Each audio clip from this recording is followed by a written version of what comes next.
And welcome back, ladies and gentlemen, to another weekly review with The Robot, brought to you by the Movie Pope.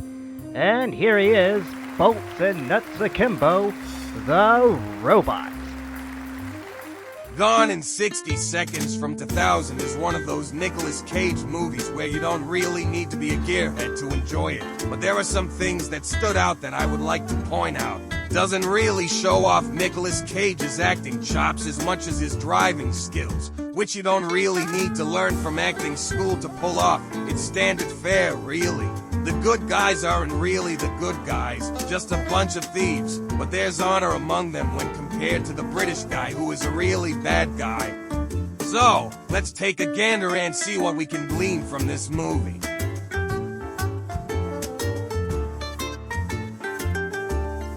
The movie kicks off with little brother causing trouble, needing big brother to bail him out. To that end, they need to steal 50 cars for Calitri, who made some promises to South American clientele who are expecting their delivery on time.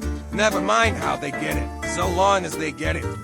Memphis is off doing his own thing, leaving behind that old life and wanting to live honestly.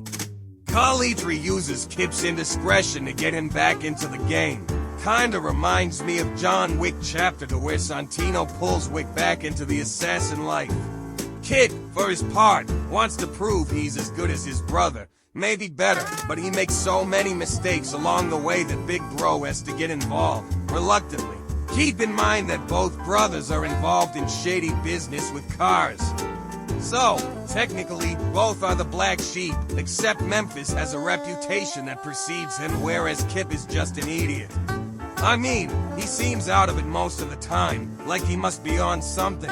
If he's not, then he's really slow, which would explain why he got himself into this mess to begin with. Speaking of dimwits, the cops themselves aren't doing a good a job to make themselves inconspicuous, from flipping people to surveillance. Castleback tries his best to nail Memphis, Calitri, and the lot and nearly gets himself killed. So, there's plenty of blame to go around, you know?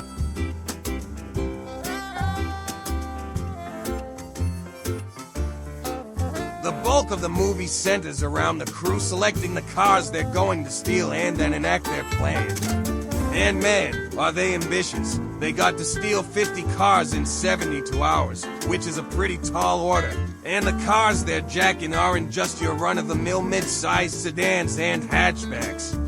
Oh no, these are cars that are exotic, rare, and iconic. Seriously, and the GT to 500 is quite the sight. I got the tingles whenever I saw it on screen, kinda like how he feels funny whenever he sees Eva Green. The final chase scene is reminiscent of another classic, Bullitt, and whatever you want to say about this film, that nod is alright. There's also the generational dynamic with Memphis crew clashing with Kip's, especially when they discover the boosters were tagged by the cops. The new kids try to show off their magic and wow the vets, who aren't too impressed.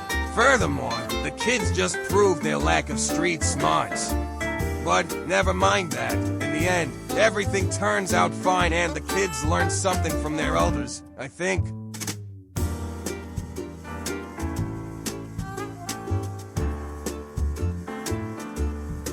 Memphis and Sway used to be a thing until they called it quits.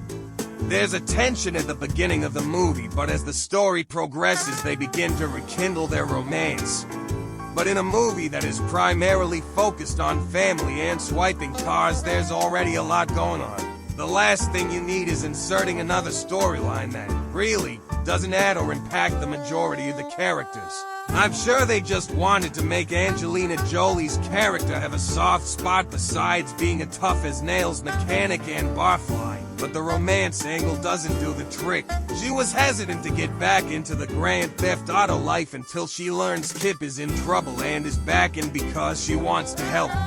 There, that's your soft spot. Under that gruff exterior, she's got a heart of gold and still cares. Having her and Kip's older brother get all lovey-dovey doesn't emphasize her soft side, it just makes it soppy. And, granted, when they aren't talking cars, the dialogue is a bit cheesy, but love sure feels out of place. Besides, family bond is pretty strong, And you see Memphis deep down loves his brother and Kip reciprocates. You want a love story? Bam, you already got it.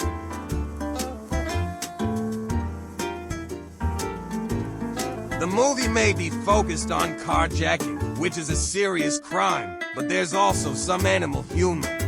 Two scenes stand out. The first was when they were walking the dog and a Mexican crew accosts them. They're about to get rough when the dog pukes and they decide to skedaddle, with one of them yelling they're sick for getting their jollies off playing with the dogs. Whatever. The second is when they're in the parking garage and they unwittingly discover a snake in the Humvee and it causes mayhem, as Sphinx is trying to escape while his colleague flips out over the snake crawling all over him. Man, fun times with animals.